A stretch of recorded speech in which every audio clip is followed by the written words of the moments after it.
Summer बचपन से एक आलीशान घर, गाड़ी और रहन-सहन में पला बढ़ा है। वहीं रूही बचपन से अपने परिवार को संघर्ष करते देख बड़ी हुई है, इसलिए जल्द ही उसे अपनी जिम्मेदारियों का एहसास होने लगा। रूही पढ़ाई में बहुत होशियार थी, इसलिए पैसों की दिक्कत होने के बावजूद उसके पिता ने बड़ी मुश्किलों से उसे पढ़ा लिखाकर काबिल बनाया था। वहीं दूसरी ओर सब कुछ होने के बाद भी समर को पढ़ने लिखने का मन ना होने के कारण उसने पढ़ाई बीच में ही छोड़ दी। वक्त के साथ साथ दोनों बड़े हुए, अपने अपने रहन सहन से। रूही एक बैंक में नौकरी करती थी, वहीं दूसरी ओर समर अपनी जिंदगी घूमने फिरने और मस्ती करने में बिता रहा था। एक दिन आया जब दोनों का एक दूसरे से सामना हुआ। वो कुछ इस तरह हुआ कि एक दिन समर के पिता ने उसे कुछ काम से बैंक में भेजा। समर जाना नहीं चाहता था, क्योंकि उसे तो दोस्तों के साथ घूमने जाना था, लेकिन न चाहते हुए भी उसे बैंक जाना पड़ा। उस दिन बैंक में बहुत भीड़ थी। समर किसी तरह अपना काम करवाकर वहां से जाना चाहता था। वो बैंक में यहाँ वहां चक्कर लगा रहा था। फिर वो रूही के पास पहुंचकर रिक्वेस्ट करने लगा। रूही ने झट से समर का काम कर दिया और अपने दूसरे काम में लग गई। समर बहुत खुश हो गया और वहां से चला गया। एक दिन आया जब समर का जन्मदिन था। वो हर साल की तरह अपने परिवार के साथ मंदिर गया था। वहां उसने रूही को फिर से देखा और पहचान गया। वो देखते ही रूही के पास गया, उससे उस दिन के लिए शुक्रिया कहने। रूही भी उसे पहचान गई और उसे देख मुस्कुरा दी और वहां से जाने लगी। तभी ये देख समर ने रूही से पूछा, क्या तुम बोल नहीं सकती? मैं खुद आया तुम्हारे पास तुम्हें शुक्रिया कहने, और तुम हो जो मुस्कुराकर बिना कुछ बोले जा रही हो। फिर रूही ने कहा कि मुझे देर हो रही है, और उस दिन मैंने तुम्हें बैंक में परेशान होते हुए देखा, तो मैंने सिर्फ अपना काम किया और ज़्यादा कुछ नहीं। रूही ने कहा, अब मैं चलती हूँ, ऑफिस के लिए लेट हो रही हूँ। जाते जाते समर ने उससे दोस्ती का हाथ बढ़ाया, कहा कि क्या हम दोस्त बन सकते हैं। ये सुन रूही ने कहा, मुझसे दोस्ती? मैं हर किसी से दोस्ती नहीं करती। ये सुन समर ने हंसते हुए कहा, चलो ठीक है, नसीब में अगर फिर मिलना लिखा होगा तो फिर मिलेंगे। ये बोलकर दोनों अपने अपने रास्ते चले गए। कुछ दिनों बाद रूही और समर एक कॉफी शॉप में मिलते हैं, जहां समर रूही के पास आकर पूछता है कि तुम यहाँ कैसे?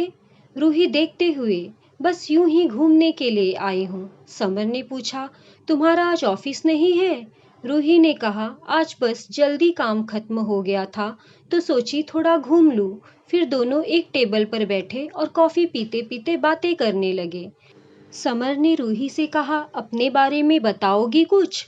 रूही ने हंसते हुए कहा, मैं क्या बताऊं अपने बारे में, मेरी तो बस एक सीधी सादी जिंदगी है, जहां रोज सुबह ऑफिस जाती हूँ और शाम को घर जाके घर का कुछ काम कर लेती हूँ, जिससे माँ की भी मदद हो जाती है।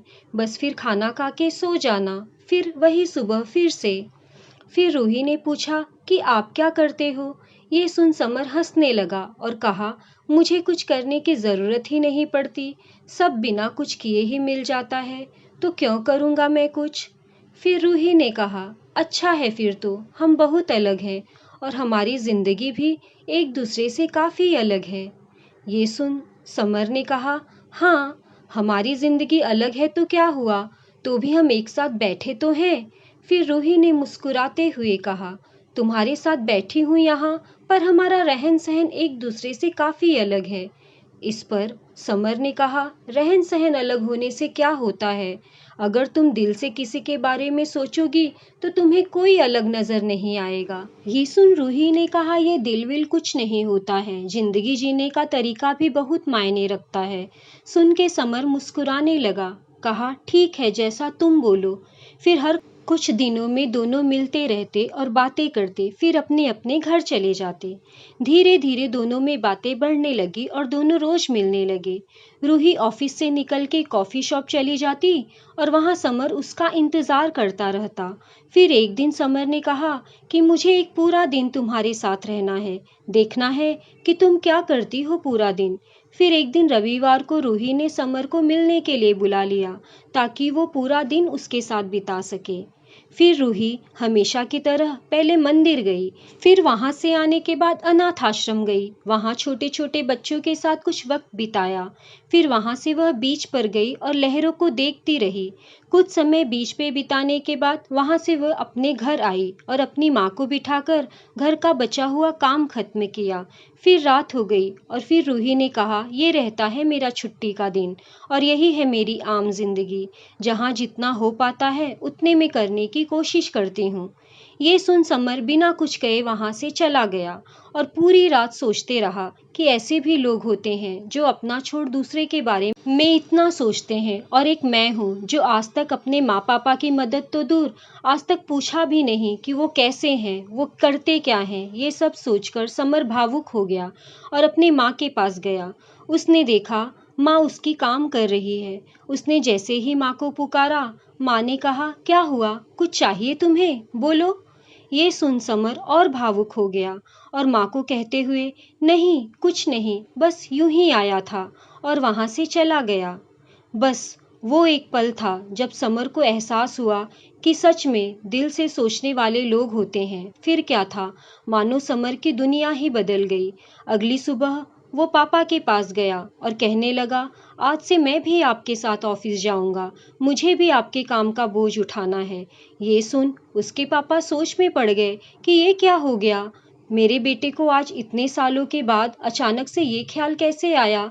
और अंदर ही अंदर वो खुश भी हो रहे थे कि उनका बेटा बड़ा हो गया है और अपनी जिम्मेदारी समझने के काबिल बन गया है। फिर शाम को हमेशा की तरह समर रूही से मिलने गया। बस फर्क इतना था, आज वो अपने घर से नहीं बल्कि ऑफिस के बाद उससे मिलने गया था। रूही की वजह से आज वो अपने आप को पहचान पाया था और अपनी जिम्मेदारियों को समझ पाया था। हर कहानी की तरह दोनों को अंत में एक दूसरे से प्यार हो गया और दोनों एक दूसरे के साथ रहने लगे। रूही को एक साथी की जरूरत थी जो उसे समझे, प्यार करे, और समर को एक सही राह की, एक जिम्मेदारी की जरूरत थी जो उसे रूही ने दिखा दिया था। आपको एक बात बता दूं, दोनों एक दूसरे से मिले, बातें किए, घूमे एक दूसरे के साथ, लेकिन तब तक दोनों ने एक दूसरे से अपना नाम नहीं पूछा था। ना रूही ने कभी पूछा कि आपका नाम क्या है, और ना ही समर ने कभी उसका नाम पूछा था। इस कहानी का अर्थ यही है कि किसी की पहचान जानना या पूछना जरूरी नहीं, जरूरी बस यह है कि आप बिना जाने उस पर कितना यकीन करते हो और उसकी मदद करते हो। समर एक ऐसा लड़का था जिसे हमेशा से घूमना, मस्ती करना ये सब अच्छा लगता, और रूही एक ऐसी लड़की थी जिसने हमेशा अपनी जिम्मेदारियां समझी। दोनों एक दूसरे से काफी अलग थे, लेकिन अंत में एक दूसरे के हो गए। यह कहानी हमें सिखाती है कि प्यार कभी भी और किसी से भी हो जाता है। आपको ना उसके लिए अपनी जिम्मेदारी से भटकना चाहिए और ना ही उसके लिए कोई कुर्बानी देनी चाहिए। सच्चा प्यार हमें सिर्फ देना सिखाता है, किसी से कुछ छीनना नहीं। सच्चा प्यार अमीरी गरीबी भी आड़े आने नहीं देता। दोस्तों, अगर आपको मेरी ये कहानी पसंद आई हो तो प्लीज़ लाइक और शेयर करें और मेरे चैनल को सब्सक्राइब करना बिल्कुल ना भूलें। मैं इसी तरह की कहानियाँ आप लोगों के लिए लाती रहूँगी। मिलते हैं अगले वीडियो में। धन्यवाद।